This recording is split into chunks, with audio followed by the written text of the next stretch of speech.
Hello my dear students, this is Aditya Chakraborty. Today I am going to discuss about the part 2 lecture of DC generator according to the third semester syllabus of Diploma in Electronics and Telecommunication Engineering. The first slide is a voltage build-up of a DC generator. So here you can see a graphical diagram or graphical representation of voltage build-up. There are two axes. In x-axis there is field current, that is IF, and in y-axis there is no load armature voltage, that is the terminal voltage or induced EMF. So you can see a blue line, which is the magnetizing curve or open circuit characteristics of DC generator. So what is the characteristics of DC generator or voltage build-up of a DC generator?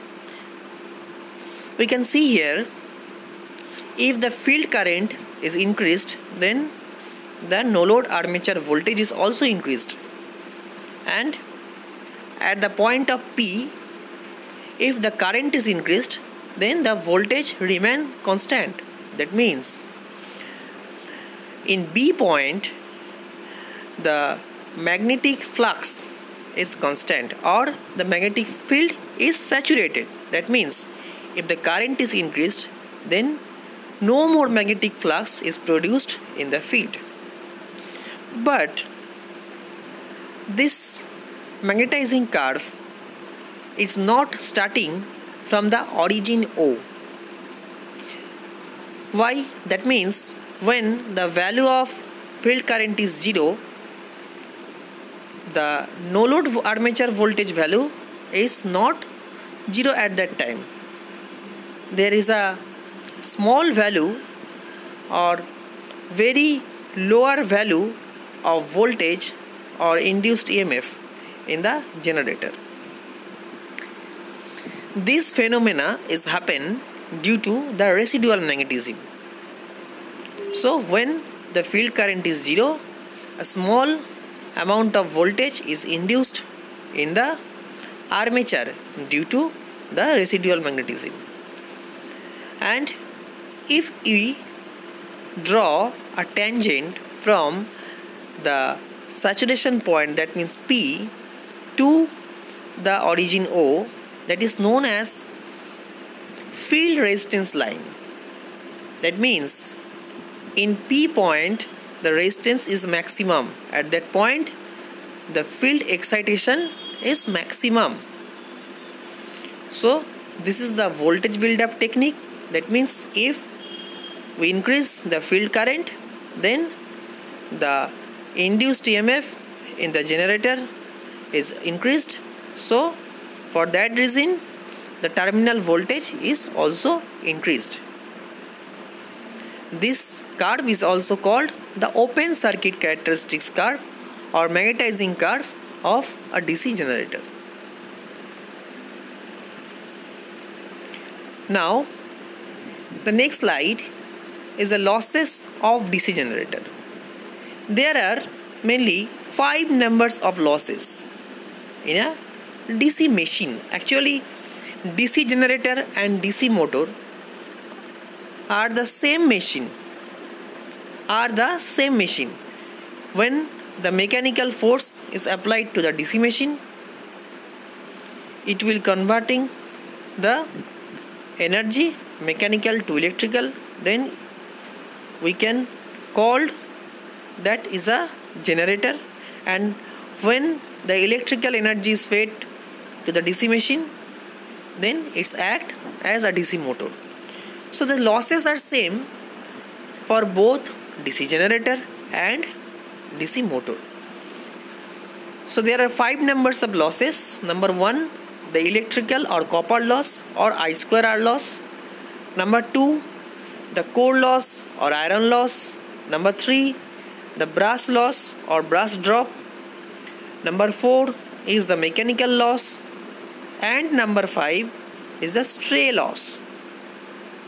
The losses that occurs in a DC machine is divided into 5 basic categories. So now we have to discuss the different types of losses in a DC generator. At first, the electrical or copper loss. So these losses are known as winding losses, as the copper loss occurs because of the resistance of the winding. Due to the resistance of the winding, when the current is flowing through the conductor, there is a heat is produced. We know that apparent electrical power P equals to V into I, and V into I means I into R into I, that means I square R. According to Joule's law, if time is constant, then I square R proportional to H or heat.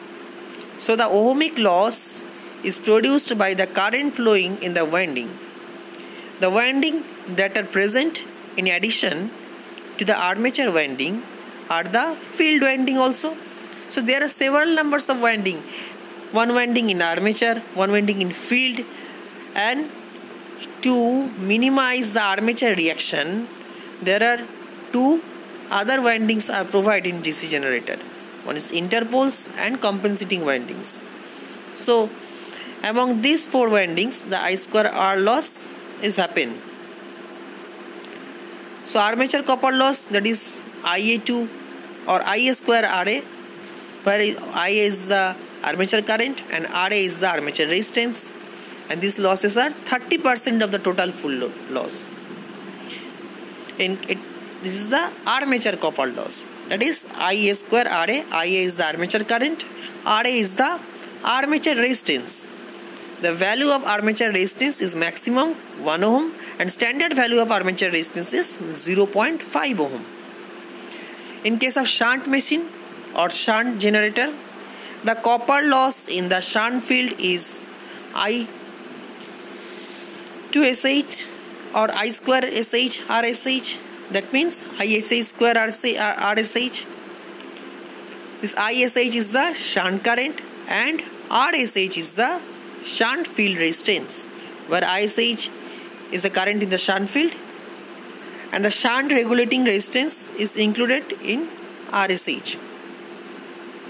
The value of shunt field resistance is very high. That means the standard value of shunt field resistance is about 250 ohm. In case of series generator, the copper loss in series winding, that is I SC square RSC or I square SC into RSC, where ISC is the current through the series field winding and RSC is the resistance of the series field winding. Just like the armature resistance, the series field resistance is very low. The standard value is 0.5 ohm. And in a compound machine, both the shunt and series field losses occurs. These losses are almost 20% of the full load losses. So this is the copper losses in the generator. Next part is the core loss or iron loss. The core loss are the hysteresis and eddy current loss. These losses are considered almost constant, as the machinery is usually operated at constant flux density and constant speed. These losses are about 20% of the full load losses. So hysteresis loss and eddy current loss is the constant loss, and this depends upon the magnetic flux, and the flux is constant, so this losses is also constant. Now the brush drop. So brush losses are the losses taking place between the commutator and carbon brush. It is the power loss at the brush contact point. This brush is a static medium which is connected to the rotating armature or touch with the rotating armature. So between the contact of the commutator and it is connected to the commutator or touch with the commutator.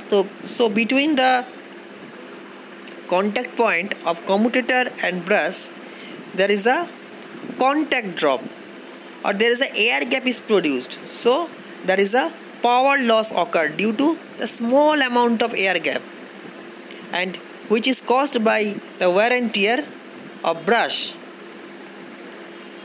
The brush drop depends upon the brush contact voltage drop and armature current IA. It is given by the equation, that is PBD, that means power, brush drop power equals to VVD into IA. VVD means the voltage drop across the brush into the armature current. The voltage drop occurring over a large range of armature currents across a set of brush is approximately constant. If the value of brush drop is not given, then usually assumed to be about 2 volts. It is very minimum loss because brush is a good conductor of electricity and as well as it is a solid lubricant. So the wear and tear is very less. So the brush drop is very less. It is assumed to be 2 volts. That means 1 volt for each brush. Now the next part is the mechanical loss. It is the windage loss. Mainly it is the windage loss. The losses that take place because of the mechanical effect of the machines are known as mechanical losses. Mechanical losses are divided into bearing friction loss and windage loss. The losses occurring in the moving part of the machine and the air present in the machine is known as windage loss. So, due to friction with the wind and the rotor of the generator, there is a loss is occurred. This is known as the mechanical loss. And these losses are very small.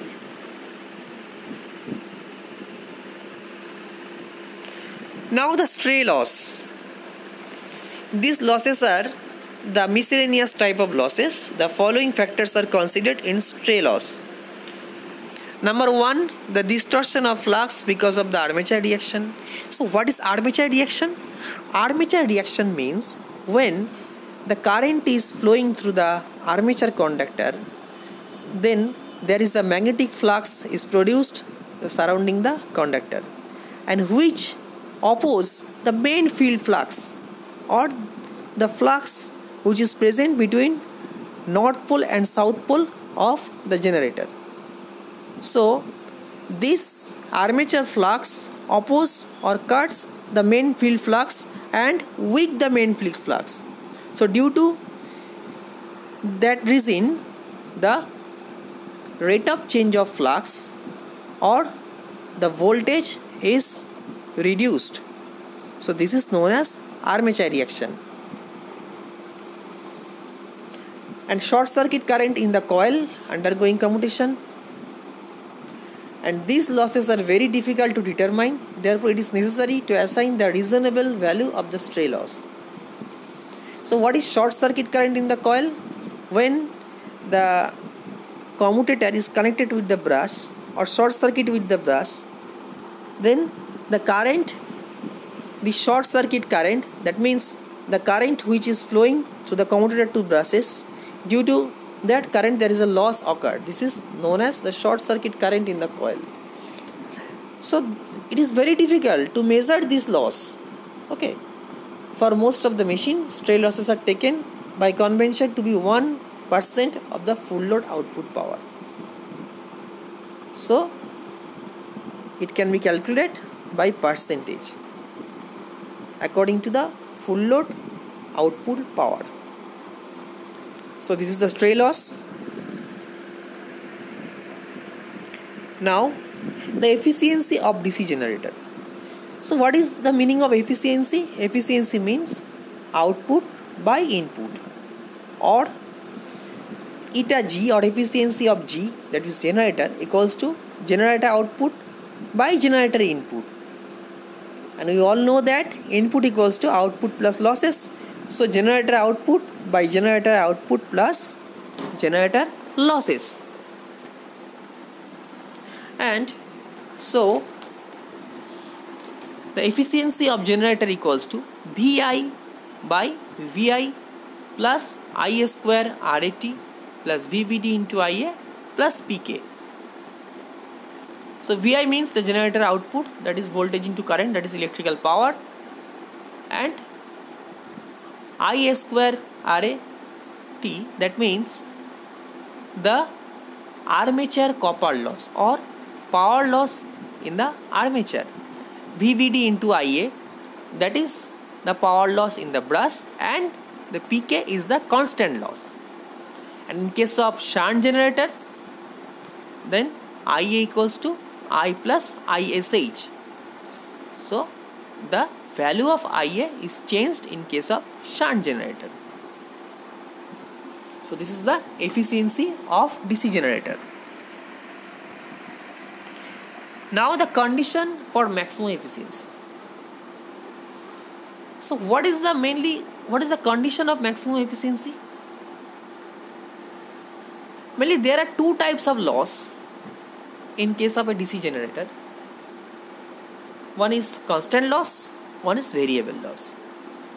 So constant loss is very low, or the value of constant loss is very small, and the variable loss is very high.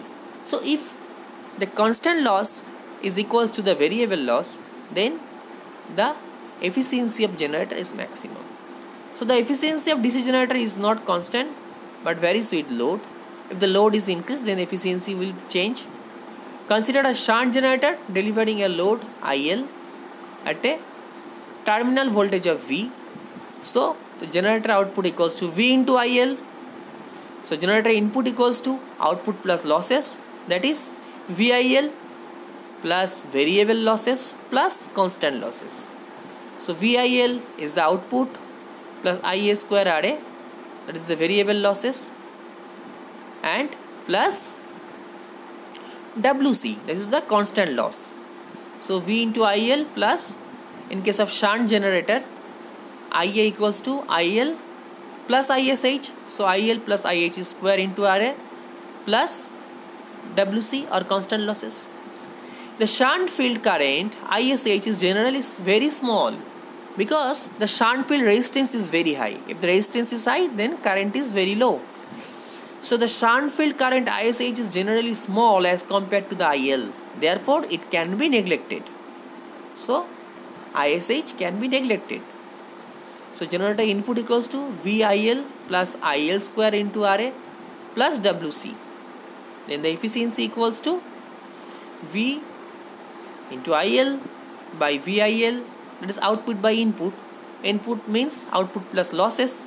So output is the V into IL and input is the V into IL plus IL square RA plus WC. So equals to 1 by 1 plus IL into RA by V plus WC by VIL. If we common the VIL from this equation, then we can get it. So the efficiency will be maximum when the lower part or denominator part of the equation is minimum. So if we derivate this, so dy dl2 equals to